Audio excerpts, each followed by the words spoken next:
출애굽기 17장 1절부터 7절까지 말씀. 여러분 찾으셨으면요, 길지 않은 말씀입니다. 저와 여러분들이 같이 읽으시도록 하겠습니다. 합독하시겠습니다. 출애굽기 17장 1절부터 7절까지입니다. 같이 읽도록 하겠습니다. 이스라엘 자손의 온 회중이 여호와의 명령대로 신 광야에서 떠나 그 노정대로 행하여 르비딤에 장막을 쳤으나 백성이 마실 물이 없는지라.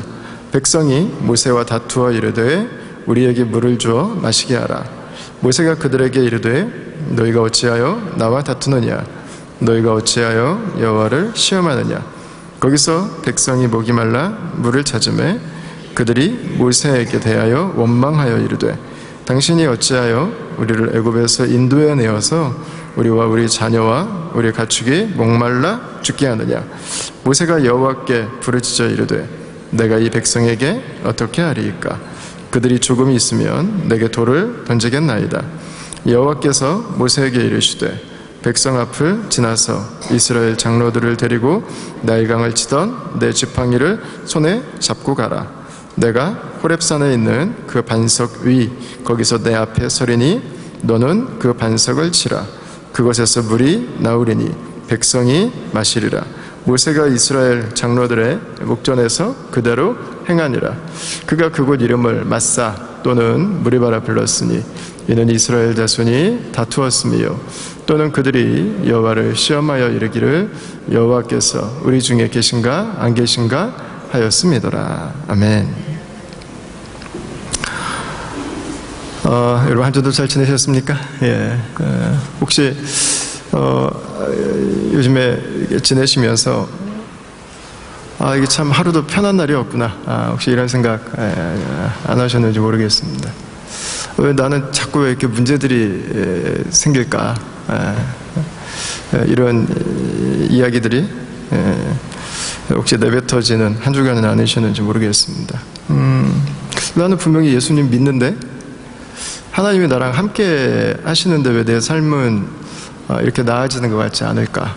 왜 이렇게 똑같은 문제들이 계속해서 반복될까? 혹시 이런 생각을 아마 예수 믿는 분들은 한두 번쯤 하셨을 것 같습니다. 오늘 이 출애굽기 17장에 나오는 이스라엘 백성들의 모습이 바로 딱 그렇습니다. 이스라엘 백성들은 출애굽 이후에 이 감격에 찬 예배를 드렸습니다. 그게 출애굽기 15장 말씀이었습니다. 그 감격의 예배를 끝나고 나서 사흘길을 걸었는데 물이 없이 걸었습니다. 15장 22절부터 24절까지입니다. 그 사흘길이 지나서 간신히 물을 발견했는데 쓴물입니다. 엎친데 덮쳤습니다. 감격의 예배가 끝나고 나서 찾아온 현실은 그렇게 예쁘지 않았습니다. 그렇게 웃을 수 있는 상황이 아니었습니다. 하나님이 잠시 엘림에 들르게 하셨는데 또 다른 위기가 찾아왔습니다. 16장 1절에서 3절을 보십시오. 이스라엘 자손이 이제는 물이 없었는데 먹을 것이 없습니다. 먹을 게 떨어져 버렸어요. 아이고 이제는 배고파 죽겠구나. 그래서 3일 동안은 마실 게 없었는데 이게 뭐 오죽하면은 뭐 죽겠다는 표현을 썼겠어요. 아래쪽 보시면은 여호와의 손에 죽었더라면 좋았을 것을 뭐 이렇게 얘기하잖아요. 그러니까 지금 뭐 죽고 싶을 만큼 이 배고픔이 힘든 지경에 이른 것입니다. 이 먹는 것에 대한 그 고통이 이들을 찾아왔습니다. 여러분 우리에게는 이런 시간들이 있습니다. 마실 것이 3일간 없을 때가 있습니다. 먹을 것이 3일간 없을 때가 있습니다. 친구가 나에게 3일 동안 나타나지 않을 때가 있습니다. 나홀로 있는 외로움의 시간.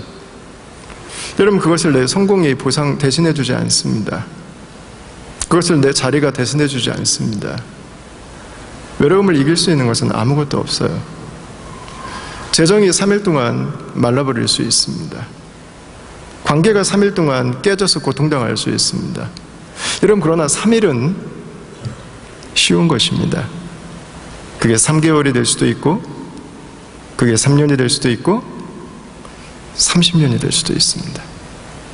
그래서 우리의 이 내면의 에너지를 다 고갈시켜버려요. 우리 브레인이 변한다고 하잖아요. 위축돼버려요. 쪼그라들어버려요. 쪼그라들어버려. 그러니까 병들어버리는 거죠. 배고파 죽겠다. 목말라 죽겠다. 여러분, 그런데 사실 우리도 이 표현 되게 잘 써요. 한국 사람들도. 그냥 하나님 그냥 죽이시지, 그냥. 배고파 죽겠는데.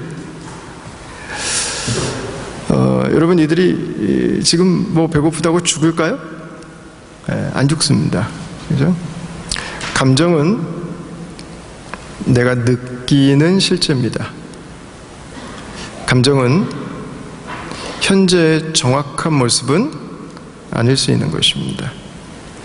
내가 느끼는 것이 내가 서 있는 자리의 진짜 모습은 아니라는 거예요. 그냥 죽는 게 낫겠어. 안 죽어요. 안 죽어. 우리도 죽는다는 말을 잘 쓰잖아요. 우리는 뭐 배고파도 죽지만 뭐 예뻐도 죽어요. 좋아도 죽고. 우리는 참 많은 것으로 죽어요. 열받아도 죽고, 마음에 안 들어도 죽고. 우리는 또 거기다 미치기까지 해. 우리는 좋아서 미치고, 감사해서 미치고, 일이 마음대로 안 돼서 미치고, 미칠 게 너무 많아요. 여러분, 그것 때문에 미치지 않아요. 그것 때문에 죽지 않아요. 근데 우리는 죽는다고 해버려요. 우리는 미치겠다고 해버려요. 그럼 그게 어느 순간 이게 쌓여서 가다 보니까 어느 순간 정말 얼굴빛이 죽어요. 죽을 일이 아닌데 죽은 것처럼 생각하고 살아가요. 그게 전혀 미칠 일이 아니에요. 뭐 그거 갖고 미쳐요. 그런데 내가 제정신이 아닌 게 돼버려요. 어느 순간 내가 살아가야 되는 그 건강한 삶에서 이탈해버린 거예요. 여러분, 죽지 않아요. 미치지 않아요. 이들도 자신들의 지금 힘든 고통을 표현해내고 있습니다. 아픈 것입니다. 그러나 여러분, 감정은 과격해요. 과격해. 실제보다 부풀려져서 그것이 마치 모든 것인 것처럼, 그것이 전부인 것처럼 생각합니다. 여러분, 이들이 하나님의 인도하심을 받고 있다고 하는 걸 지금 모를까요? 알고 있습니다. 하나님이 지금 하나님이 먹이시고 하나님이 이들을 마실 걸 주셨다고 하는 것을 여러분 모를까요? 알고 있어요. 그런데 그들이 자신들의 감정의 과장법에 붙들려 버리니까 자신들의 양심과 자신들의 이성과 영적 사고가 다 덮어버렸어요. 보이질 않아요. 안 죽어요, 당신. 근데 죽는데요. 안 미쳐요, 그렇게 한다고. 근데 자기 미친대요. 죽음을 내가 선택해버리는 거죠. 미치는 걸 내가 선택해버리는 거죠. 여러분, 감정의 언어를 사용할 때는 조금 시간을 가지고 사용하십시오. 네. 감정으로 결론 내리지 마세요. 브레이크를 좀 주세요, 브레이크. 심호흡을 한 3번 하고 얘기를 하시든지, 아니면 가서 잠깐만 나 물 한 잔 마시고 가서 물 한 잔 잠깐 마시고 오시든지, 시간이 조금 더 있으면 밖에 나가서 사무실 주변 이렇게 한 바퀴 도시고 오시든지, 집 앞에 골목 이렇게 한번 끝에까지 이렇게 한번 다녀오시든지, 잠깐 브레이크가 되세요. 잠깐. 가장 좋은 방법 알려드릴까요? 그렇게 한다고 분이 풀리나요? 제일 좋은 방법, 여러분 순장님께 한번 전화해 보세요. 죽을 줄 알아! 했다가 순장님한테 전화하면 목소리 바로 바뀔 수 있어요. 순장님 잘 지내셨어요? 이 목소리가 죽을 줄 알아! 이 목소리랑 공존한다니까는요. 꼭 화내야 돼서 화내지 않아요. 우리는 내가 화를 내기를 선택하는 거지. 내가 감정에 붙들리기를 선택하는 거예요. 그 감정의 과격함에 내가 그냥 묻혀가기로 결정하는 거예요. 안 할 수 있어요, 여러분. 안 할 수 있어. 조금 브레이크를 가지십시오. 이 과격한 감정은 다른 사람들에게도 고통이 돼요. 그러나 가장 큰 고통은 나에게 돼요. 제가 1982년생 김재영이라는 소설이 있습니다. 그 소설 읽으면서 말이 이럴 수 있지라고 생각을 했던 부분이 있는데요. 소설의 주인공인 김재영 자매가 결혼을 해요. 자신의 커리어를 위해서 열심히 직장 생활을 하다가 사랑하는 사람을 만나서 커리어와 결혼 사이에서 갈등을 하다가 결혼을 합니다. 그리고 이제 아이를 출산을 하는데 애기 유모차를 밀고 커피숍에 가서 커피를 한 잔 사서 공원에서 커피를 마시고 있었어요. 근데 지나가던 남자들이 이 지영 씨에게 의도했던 의도하지 않았던 들리게 이 이야기를 했습니다. 이렇게 맘충이라는 단어였어요. 맘충. 저는 처음 들었어요. 그 단어 자체를. 나중에 제 아내한테 물어봤어요. 여보, 맘충이 뭐야? 그랬더니 일은 안 하고 살림하면서 배부르게 사는 여자를 비하하는 표현이라고 하는 말을 하더라고요. 그러면서 그 지영 씨가 거기에서 자기 남편에게 자기 감정을 이야기하는 부분이 나와요. 커리어를 내가 내려놓고 아이를 임신을 했고 내가 죽을 힘을 다해서 이 아이를 낳았고 지금도 내 시간을 쏟아가면서 이 아이를 키우고 있는데 내가 커피 한 잔 마실 수 있는 자격이 없는가? 여러분 있죠. 왜 없어요? 커피 10잔 드셔도 괜찮아요. 하게 무리만 안 된다면, 건강에 무리만 안 된다면 라지로 10잔 마셔도 괜찮아요. 왜 안 되겠어요? 왜 안 되겠어? 우리가 하는 말들이, 우리가 하는 생각들이 누군가에게는 그냥 내뱉은 말들일 수 있지만, 그냥 욱하고 나온 말들일 수 있지만 그것들이 화살에 대해서 비수처럼 꽂힐 수 있다고 하는 것입니다. 이 감정의 언어는 하고 나서도 후회가 돼요. 그래서 여러분 나누기 전에 꼭 브레이크를 하는 시간을 갖고요. 감정에서 우리 이성과 우리의 영적 사고들을 추출할 수 있는 게 어디까지인지를 좀 시간을 가지고 나서 그 다음에 이야기를 하십시오. 그 다음에. 그리고 꼭 내가 나누어야 된다면 성숙한 믿음의 사람들에게 나누십시오. 그걸 가지고 기도할 수 있는 사람들, 그 이야기를 들어주고 분별할 수 있는 사람들, 그들에게 나누세요. 그리고 그 사람이 처해 있는 상황이나 그 팩트를 다 모르면 살살 얘기하세요. 다 알지도 못하는데, 다 보이지 않는데 세게 내가 다 알고 있는 것처럼 막 분노를 폭발하면서 얘기하지 마세요. 그냥 모르면 살살 얘기하세요. 살살. 뭐 그런 게 있었나 보다. 나중에 후회가 너무너무 커져요. 너무너무 커져. 여러분, 하나님은 그들에게 목마름의 끝에 물을 주셨어요. 그리고 배고픔의 끝에 메추라기 와 만나를 주셨어요. 그들을 자녀로 부르신 하나님은 그들을 먹이시고 그들을 입히시고 그들을 인도하시는 분입니다. 근데 오늘 17장에 보니까 그들이 다다른 곳에 있는데 그곳이 바로 르비딤이라고 하는 것입니다. 르비딤. 여기 다시 1절하고 2절 말씀을 한번 보시죠. 다시 물이 없습니다. 여러분, 이게 광야입니다. 여러분, 이게 인생입니다. 여러분, 무엇인가 없다고 하는 것은 큰 문제가 아니에요. 그냥 당연한 삶의 한 부분이에요. 그걸 받아들이세요. 모든 사람들이 모든 것을 다 가지고 살지 않아요. 다 준비된 채 완벽하게 살아가는 사람은 없어요. 그냥 그렇게 믿고 싶은 거예요. 그렇게 믿고 싶은 거. 그냥 그걸 우리가 원하는 거예요. 그렇게 살아가는 사람은 없어요. 없어. 남들이 있는 거 나도 가져야 되니까 비자로 열심히 긁어대면 결국 남는 건 빚쟁이에요. 저거 있고 저거 있고 저거 있으면은 저 정도 있으면 행복하겠다 싶어서 열심히 긁어댔는데 나중에는 월급 타가지고 결국 빚 갚느라고 그거 다 쓰고 있어요. 그거. 여러분, 없을 수 있는 거예요. 우리가 대비하고 우리가 준비하고 최선을 다해야죠.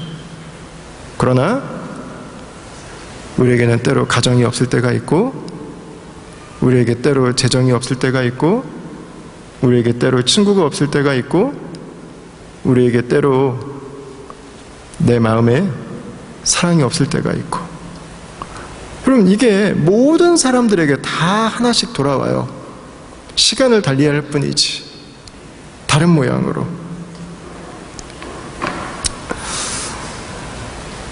여러분, 이들은 물이 없을 때 다시 한번 모세와 다투기 시작합니다. 백성이 모세와 다투어 이르되. 여기서 다투다라는 표현은 한국말로는 그냥 다투다잖아요. 다투다.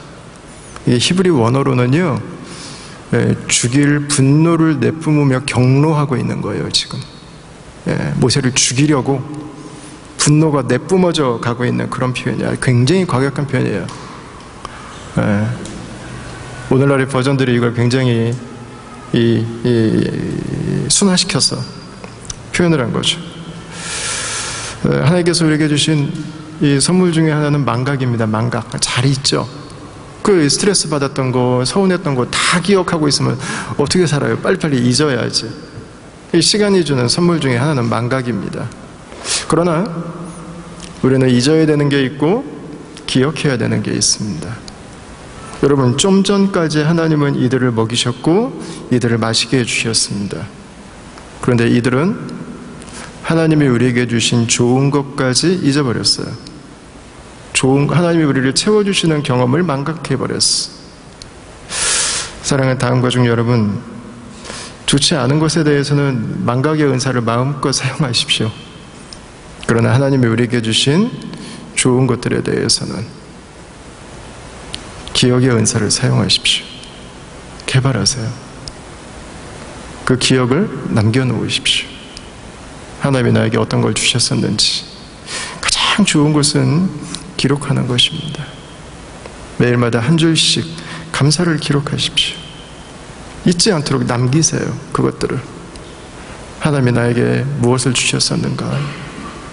내가 고등학교 다닐 때부터, 내가 대학교 다닐 때, 내가 처음 결혼해서 우리 아이를 낳고, 내가 처음 사업을 시작하면서 하나씩 하루에 다 적으려고 하지 마시고 하루에 하나씩만 한번 기록해 보세요. 하나님의 말씀을 매일마다 묵상하면서 하나님이 나에게 어떤 분이신지, 여러분, 좋은 것들을 기억하십시오. 그분의 성품, 그분의 일하심, 그분의 은혜. 여러분, 이거는 망각이라고 하는 그 맷돌에다가 넣고 다 갈아버리지 마세요. 남기십시오. 오랫동안 기억할 수 있도록.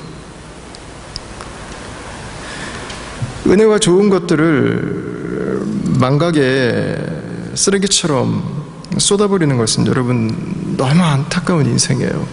그 삶은 그냥 나는 내 인생 원망하며 살겠다고 하는 것을 선택하는 거예요.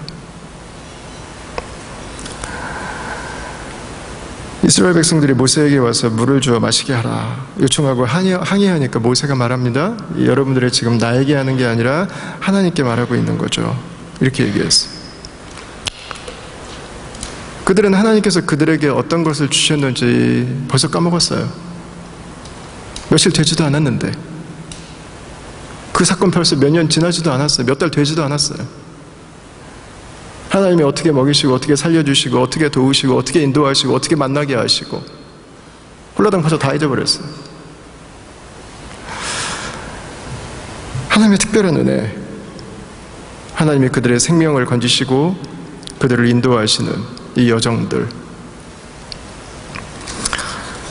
여러분, 이 원망의 감정은 이들에게 기억삭실증을 가지고 왔어요. 언어 통제 장치가 불능 상태가 되도록 만들어버렸습니다. 자, 우리 3절을 같이 한번 읽어볼까요? 17장 3절입니다. 같이 한번 읽겠습니다. 시작. 거기서 백성이 목이 말라 물을 찾으매 그들이 모세에게 대하여 원망하여 이르되 당신이 어찌하여 우리를 애굽에서 인도하여 내어서 우리와 우리 자녀와 우리 가축이 목말라 죽게 하느냐. 아멘. 자, 물이 없으니까 다시 원망의 마음이 찾아왔습니다.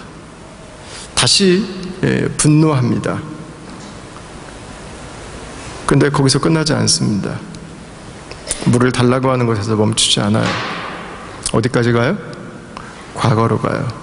자, 우리가 부부싸움의 원칙으로 가장 중요하게 생각하는 것 중에 하나가 뭐죠? 부부싸움은 그 문제에 대해서만 다루는 거예요. 그 문제에 대해서만.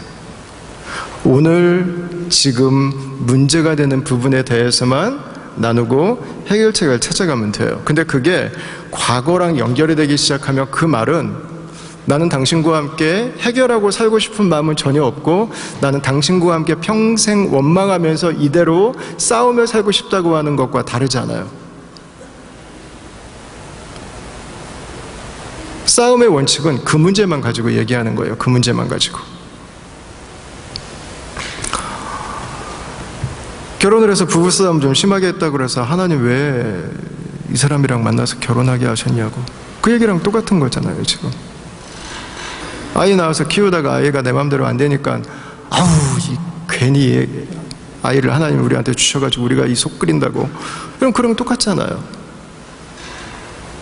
교회 좀 다니다가 교회 어려운 일 한두 번 겪고 나면은 도대체 하나님이 교회를 뭐하러 만들어가지고 내 인생을 이렇게 고통스럽게 하시냐. 여러분 그거랑 뭐 별로 다르지 않은 거잖아요. 여러분 교회가 왜 문제가 있어요? 가정이 왜 문제가 있어요? 아기가 왜 문제가 있어요? 하나님의 설계도는 문제가 없어요. 하나님은 설계도대로 시공하지 않는, 자재 제대로 쓰라니까 제대로 쓰지 않고 자재 빼먹고 기둥 4개 세우라니까 2개밖에 안 세우고 부실공사한 시공한 우리들의 문제인 거죠. 문제는 우리들의 부실함의 문제가 있는 거죠. 그게 왜 하나님 문제예요? 그게 왜 하나님께서 우리에게 욕을 먹으셔야 되는 이유예요. 여러분 하나님 문제가 아니에요. 이것은. 그럼 왜 이들이 하나님께까지 와서 이렇게 분노하고 역정을 내고 있는가? 여러분 이들에게는 한 가지 전제가 있어요. 내 삶은 절대로 위기를 만나면 안 된다는 거예요. 내 삶은 불안해지면 안 된다는 거예요. 내 삶은 모든 것이 통제 가능한 선 안에 존재해야 된다는 것입니다. 내가 생각하고 내가 원하고 내가 바라는 모든 것들은 내 삶의 현실에 다 이루어져야 된다는 거예요. 그걸 기대하고 있어요. 그걸 바라고 있는 거예요. 그걸 채워준다면 하나님 아니어도 돼요. 파라오여도 관계없고 누구라도 관계없어요. 시저의 복음이어도 되고 누구든 관계없어요. 어떤 정치 지도자든 어떤 기업이든 어떤 정부든 내가 원하는 그것만 채워주면 돼요. 그것이 어떤 가치를 내포하고 있고 그것이 어떤 결과들을 통해서 나에게 돌아오는지는 별로 중요하지 않아요. 여러분 하나님께서 나의 하나님이 되시기를 원하신다면 하나님도 그러셔야 되는 거예요. 하나님이 내 삶에 내가 불안하게 여길 수 있는 여지들을 남겨두면 안 돼요.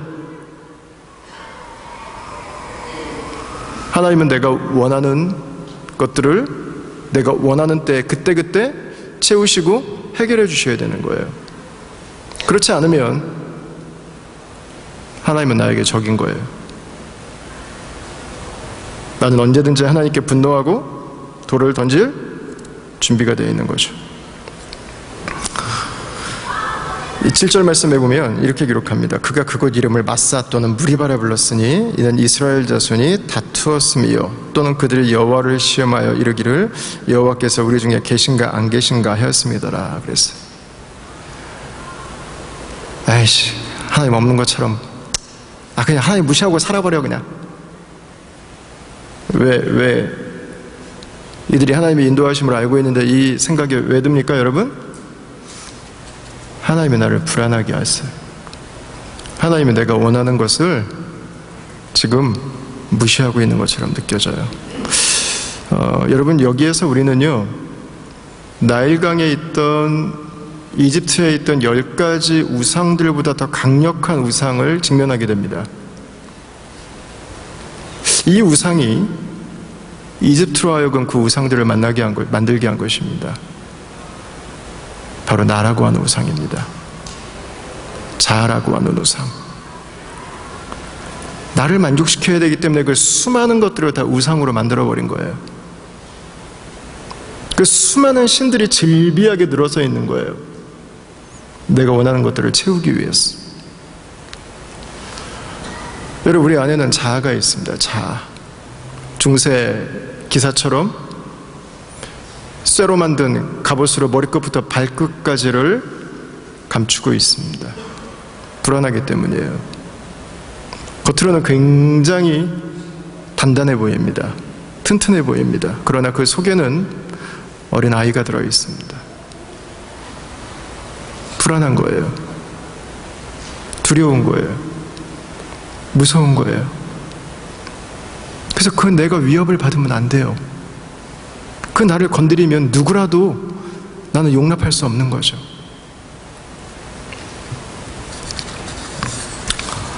그 나를 건드리면 하나님까지도 나는 없는 것처럼 생각하고 살아갈 수 있어요. 완벽한 것 같지만 어디서부터 흔들려요? 먹는 것과 마시는 것에서부터. 대단한 것 같고 굉장히 멋지게 보이지만 마시는 것과 먹는 것에서부터 그 삶이 흔들리기 시작하는 거예요. 여러분, 예수님께서 마태복음에서 뭐라고 말씀하세요? 6장 31, 32절인데 우리 같이 한번 읽어보겠습니다. 그러므로 염려하여 이르기를 무엇을 먹을까? 무엇을 마실까? 무엇을 입을까? 하지 말라. 이는 다 이방인들이 구하는 것이라 너희 하나님 아버지께서 이 모든 것이 너희에게 있어야 할 줄을 아시느니라. 아멘. 여러분, 먹는 것과 마시는 것, 그것이 우리의 모든 것이 되면, 그것이 가장 커버리면요, 하나님도 보이지 않아요.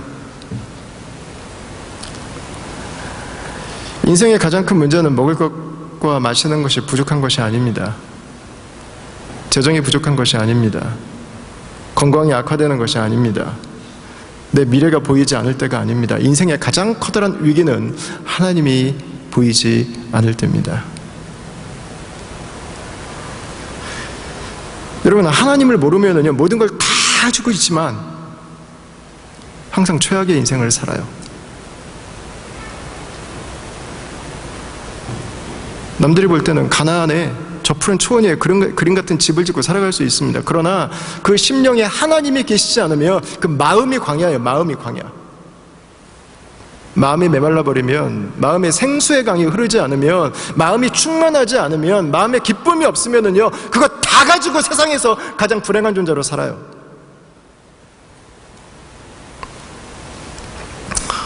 여러분, 예수님 염려하지 말라고 하세요. 염려하지 말라. 이들은 지금 광야에 있습니다. 우리가 문제라고 생각하는 모든 인생의 문제가 이들에게는 다 있습니다. 왜죠? 아무것도 없으니까. 그러나 모세는 이 출애굽기를 써가면서 이스라엘 백성들 큰일 났다는 표현을 단 한 번도 쓰지 않았어요. 당신들이 이제 다 죽었습니다, 이런 표현을 단 한 번도 쓰지 않았어요. 여러분, 광야에 있다고 죽지 않아요. 하나님이 계시면 광야도 축복의 동산이 될 수 있어요. 우리 인생의 진정한 광야는 하나님이 계시지 않은 것처럼 살아가는 내 인생의 영적 베런리스, 영적인 황폐함이에요. 내 마음이 사막이 되어버리는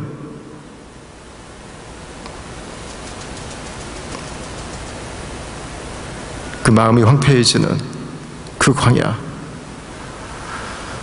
여러분, 그 광야가 정말 우리 인생에 찾아오는 위기예요. 하나님이 계시면 광야는 통과할 수 있는 곳이에요. 하나님이 계시면 광야는 이길 수 있는 곳이에요. 가나안으로 가기 위해서 통과하는 여정이에요. 하나님이 살려주실 것을 확신하고 갈 수 있어요. 문제는 당신이 지금 어떤 광야를 지나고 있느냐가 아닙니다. 문제는 그 광야에 하나님이 함께하고 계심을 알고 있느냐는 것입니다. 그 광야에 당신을 인도하는 분이 하나님이시냐는 것입니다. 여러분, 그 하나님이 나와 함께하고 계심을 안다면 우리에게 찾아오는 크고 작은 어려운 문제들 앞에서 우리는 다른 태도를 가질 수 있을 거예요. 사랑하는 다음 가족 여러분, 나만 문제를 가지고 있다고 생각하지 않으시기를 바라요. 하나님이 왠지 나에 대해서 계속해서 사고를 치신다고 여러분 생각하지 않기를 바랍니다. 하나님은 그분의 자녀들과 싸우지 않아요. 무슨 부모가 자녀랑 싸워요. 들어주는 거지. 부모는 자식과 싸우지 않아요. 목자는 양과 싸우지 않아요. 여러분, 우리가 싸워야 되는 대상은 하나님이 아니에요. 하나님은 죄와 싸우시는 분이에요. 우리가 싸워야 되는 대상은 죄예요, 죄. 하나님 그분을 거절하려고 하는 그 마음. 하나님 그분을 무시하고 이 세상의 시스템을 만들어가려고 하는 그 힘들. 그럼 바로 그거예요. 예레미야 예가 3장 33절 말씀에서 예레미야는 이렇게 기록합니다. 우리 같이 한번 읽어볼까요? 주께서 인생으로 고생하게 하시며 근심하게 하심은 본심이 아니시로다. 그러니까 하나님 본심이 전혀 아니에요. 하나님이 지금 죽이기 위해서 데리고 나오셨어요? 아니잖아요. 살리려고 데리고 나오신 거 아니에요. 살리려고, 자유 주시려고, 그분의 백성으로 살게 하시려고, 그분의 축복을 누리도록 하기 위해서.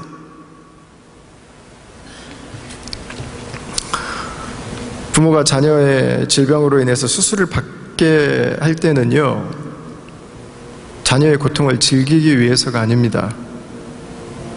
낫도록 하기 위해서예요. 부모는 자식이 낫도록 하기 위해서 그 고통스러운 메스의 칼날 앞에 자녀를 눕힐 수 있습니다. 그것으로 인해서 더 나은, 더 건강한 몸을 기대할 수 있기 때문이죠. 사랑하는 다음 가족 여러분, 우리 인생의 광야는 언제든지 찾아옵니다. 누구에게나 찾아옵니다. 중요한 것은 그 광야를 통해서 하나님을 볼 수 있느냐 하는 것입니다. 하나님을 보기 시작한다면, 하나님께로 나올 수 있다면 그 고통의 시간은 충분히 축복의 시간이 될 수 있습니다. 그러나 그 시간에 하나님을 거절하고 하나님께 반기를 들고 계속해서 나의 감정과 내가 원하는 생각들에 사로잡혀서 있다면 여러분, 모든 것이 더 악화되어져 갈 뿐이에요. 광야에서 우리가 할 수 있는 최고의 선택, 최상의 선택, 그것은 하나님 그분의 인도하심 가운데 거하는 것입니다. 자, 저는 여러분 이 광야가 인생이라고 생각해요. 인생. 네. 우리가 살아가는 인생입니다. 인생. 우리 가운데 아직 예수님을 모르는 분들이 계실 거예요. 우리 가운데 이미 예수님을 믿는 분들도 계시죠. 우리는 다 이 광야를 통과합니다. 감사한 것은 이 광야를 통해서 하나님께서 저와 여러분들을 당신의 인도하심으로 오늘도 초청하고 있다고 하는 것입니다. 자, 17장 6절 말씀을 같이 한번 읽어보겠습니다. 6절. 내가 호랍산에 있는 그 반석 위 거기서 내 앞에 서리니 너는 그 반석을 치라. 그곳에서 물이 나오리니 백성이 마시리라. 모세가 이스라엘 장로들의 목전에서 그대로 행하니라. 아멘. 하나님께서 모세에게 호렙산에 있는 한 반석에 올라가서 지팡이로 반석을 치라고 말씀하셨습니다. 그러면 거기에서 샘이 터질 것이다, 이렇게 말씀하셨습니다. 이것은 그냥 우물 정도가 아닙니다. 제가 요르단 갔는데 저희를 가이드 해주신 분이 여기가 르비딤입니다, 이렇게 소개해 주셔가지고 우리 같이 갔던 형제들과 함께 사진도 찍고 그 물도 한 바가지에 마시고 여기가 르비딤이구나 이렇게 하고 왔는데, 아마 그 샘이 터졌던 곳은요 훨씬 더 많은 물이 뿜어져 나왔을 것입니다. 200만 명이 마실 수 있는 물의 양이라면 그냥 그 정도 쫄쫄쫄쫄 나와가지고는 되진 않아요. 훨씬 더 많은 양의 물이 나왔습니다. 아마 바위의 압력에 막혀있던 그 지하수가 모세가 준 충격으로 터져버린 것 같습니다. 그래서 그 물을 마시고 이스라엘 백성들이 살았습니다. 자, 근데 여러분, 이 반석을 모세가 친 사건을 바울이 나중에 이렇게 기록했어요. 고린도전서 10장 2절에서 4절 말씀인데 우리 같이 한번 읽어보도록 하겠습니다. 모세에게 속하여 다 구름과 바다에서 세례를 받고 다 같은 신령한 음식을 먹으며 다 같은 신령한 음료를 마셨으니 이는 그들을 따르는 신령한 반석으로부터 마셨음에 그 반석은 곧 그리스도시라. 아멘. 조금 어떤 분들에게는 어려울 수 있는데 저희 지난주에 읽었던 말씀입니다. 바다의 길을 지난 사건이 살해를 받은 것이다. 지난주에 이렇게 나눴었죠? 그 뒤에 나오는 표현입니다. 반석으로부터 마셨다, 이렇게 표현하고 있어요. 반석으로부터 마셨다. 그게 바로 오늘 우리가 읽은 이 르비딤에서 물을 마신 것을 말합니다. 왜 이게 그리스도, 왜 이게 예수님이었다고 이야기를 할까? 제가 생각을 해보니까 두 가지는 비슷한 것 같습니다. 먼저 첫 번째, 지팡이를 가지고 반석을 두드리는 것입니다. 이 두드리는 동작이 예수님을 로마 병사가 망치를 가지고 못으로 두드리는 것과 이 동작이 연결될 수 있더라고요. 그다음에 두 번째는 두드릴 때 반석이 깨졌습니다. 그것처럼 못이 예수님의 팔과 다리에, 예수님의 옆구리에 창이 찔러질 때 예수님의 뼈가 깨졌습니다. 그리고 예수님의 살이 찢겼습니다. 바로 그것입니다. 거기서 물이 나왔고 이스라엘 백성들은 살았습니다. 예수님이 십자가에 못 박히시고 그분의 살이 찢기고 그분의 뼈가 깨지심으로 저와 여러분들이 죄의 저주에서, 하나님의 심판에서 벗어나서 하나님의 자녀된 삶으로 이렇게 나올 수 있게 된 것입니다. 예수님은 바로 그 반석에서 나온 생수가 되시는 분입니다. 반석에서 터져 나와서 우리 모두를 살게 하신 이 인생의 갈증, 광야 같은 세상에서 이렇게 하루하루 고통당하다 가는 것이, 이렇게 하루하루 스트레스 받다 가는 것이, 이렇게 살다 가는 것이 과연 인생의 끝일까? 라고 하는 우리의 그 질문에 예수님은 생수가 되어 주셨습니다. 그래서 요한복음 4장에서 예수님은 직접 이렇게 말씀하셨어요. 예수께서 대답하여 이르시되 이 물을 마시는 자마다 다시 목마르려니와 내가 주는 물을 마시는 자는 영원히 목마르지 아니하리니 내가 주는 물은 그 속에서 영생하도록 솟아나는 샘물이 되리라. 이렇게 말씀하셨습니다. 예수님은 자신에 대해서 스스로 말씀하셨어요. 내가 바로 그 샘물이라고. 예수님으로 말미암아서 우리는 광야 같은 세상에서 살 수 있다고요. 길을 잃지 않을 수 있다고요. 만족을 알고 살 수 있다고요. 불안과 두려움에 찌든 인생이 아니라 하나님이 나에게 주시는 삶을 기대하며 살아갈 수 있다고요. 여러분, 이 샘물은 그냥 목을 축이는 정도로 간신히 주어진 것이 아닙니다. 그것은 풍성한 것입니다. 시편 105편 말씀을 한번 보십시오. 반석을 여신즉 물이 흘러나와 마른 땅에 강같이 흘렀다고 그랬어.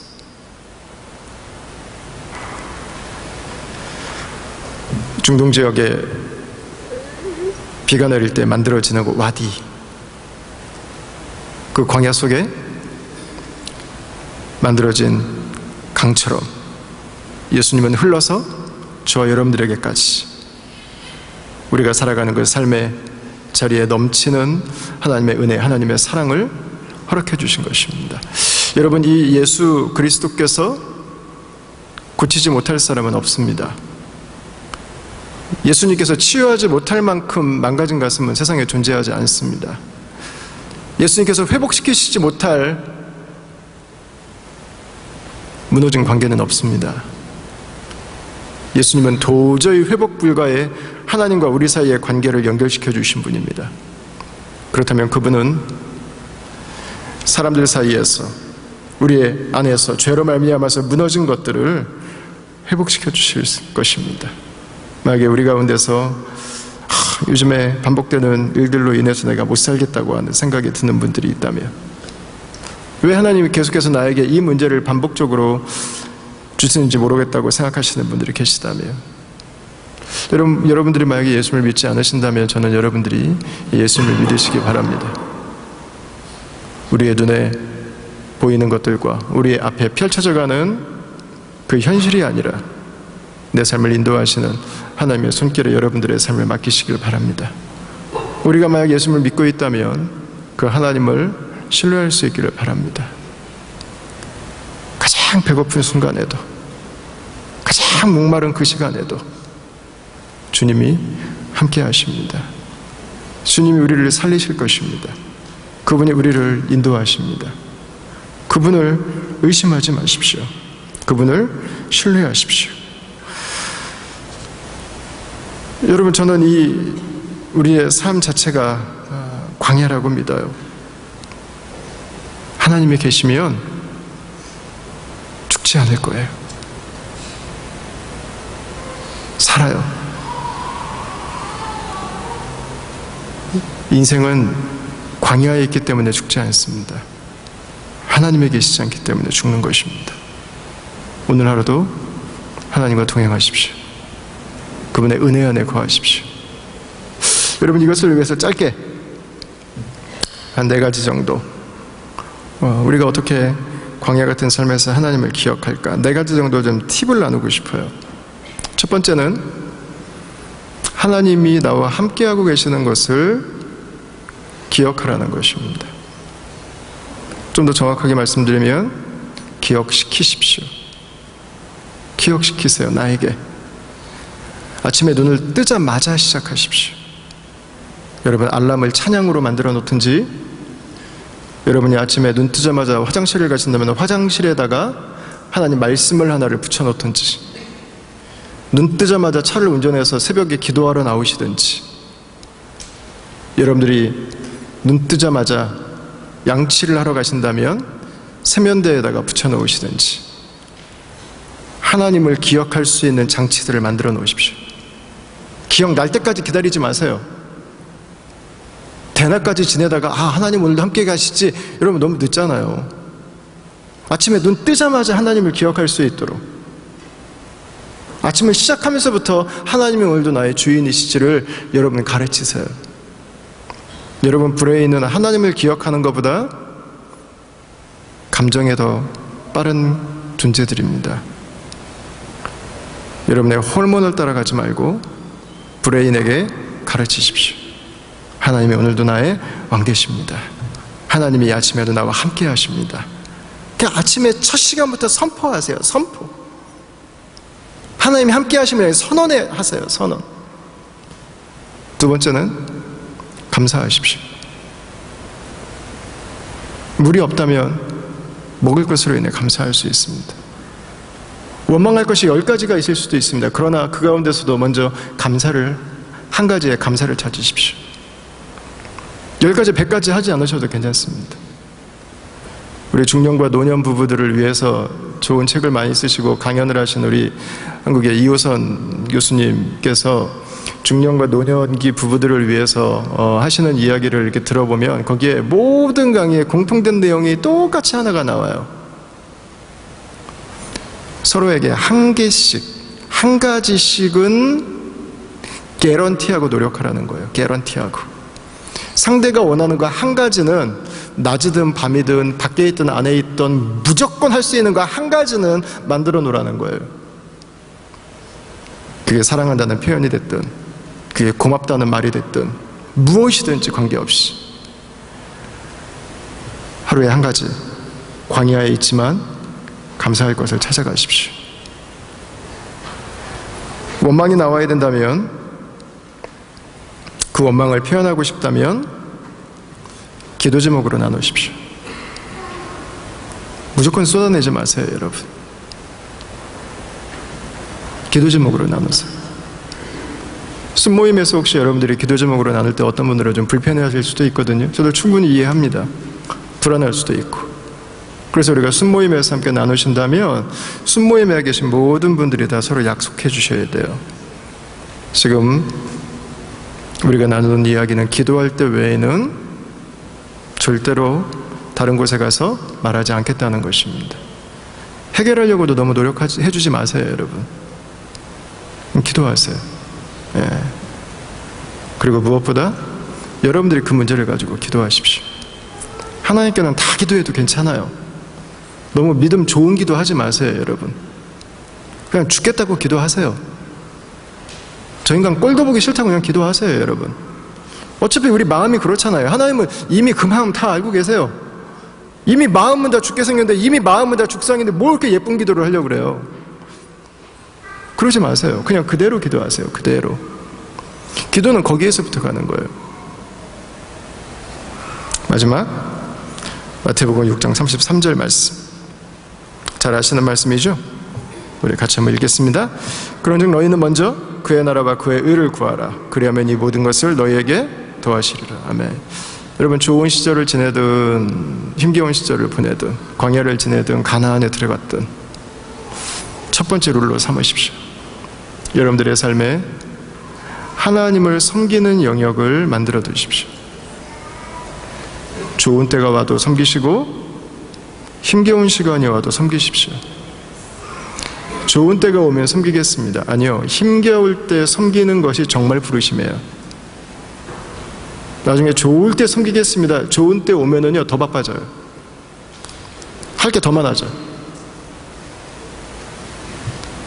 처음부터 하십시오. 여러분들이 우리가 이렇게 믿음 안에서 하나님의 은혜 안에서 하루하루를 살아가기 위해서 애쓰면 우리의 삶의 광야가 사라질까? 저는 그렇다고 생각하지는 않습니다. 여러분, 우리 자녀들도 마찬가지예요. 우리 자녀들의 인생의 광야로 가지 않도록 하기 위해서 요즘 뉴스 보니까는 고등학생들을 아티클 쓰는데 제 1저자로 하게 해달라고 부모들 열심히 노력하시고, 여러분, 우리가 자녀들의 모든 인생을 A부터 Z까지 다 완벽하게 만들어 주어서 살게 할 수는 없어요. 광야가 와도 살 수 있는 아이를 만들어야죠. 광야에서도 버티고, 광야에서도 찬양하고, 광야에서도 감사하고, 광야에서도 너끈히 자신에게 주신 그 삶의 자리를 감당해 나갈 수 있는 아이들을 키워야 되는 거죠. 언제까지 그걸 다 해주겠어요? 언제까지? 여러분, 그러나 우리가 자녀들에게 줄 수 있는 가장 좋은 선물은 광야 같은 인생을 부모가 어떻게 살았는지를 보여주는 것입니다.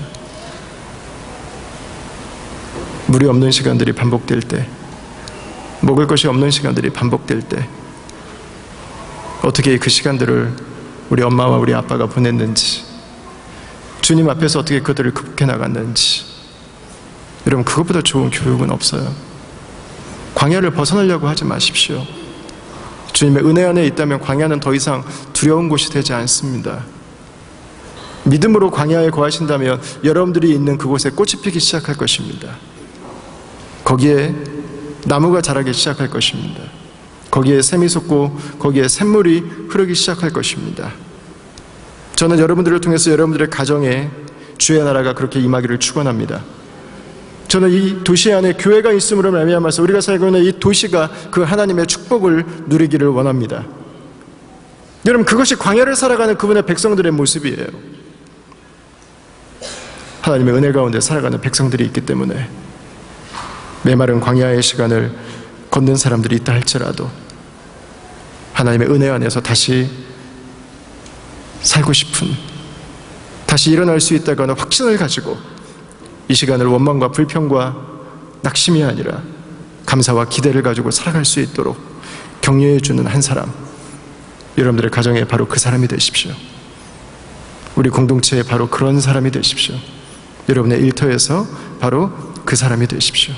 주님께서 우리에게 주신 이 르비딤의 역사가 여러분들을 통해서 여러분들이 속해 있는 그 곳곳마다 시작되기를 주의 이름으로 축원합니다.